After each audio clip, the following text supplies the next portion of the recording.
Morris chair, and this is also English. Do you see the English barley twist pattern?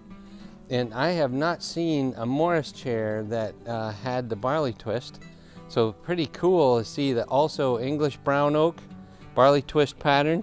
And you can see that this piece goes here at the bottom and this other piece goes at the back. So we're going to be restoring and repairing and refinishing, and then of course reupholstering.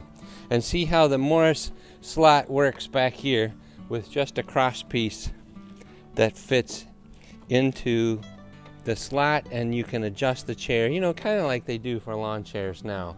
And this is probably right at the turn of the century, 1900, 1905, right before the Titanic.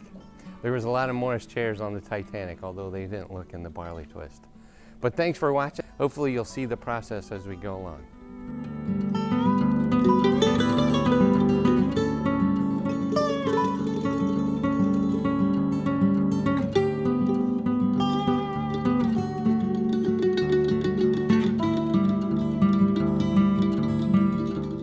This is a fold-in footrest.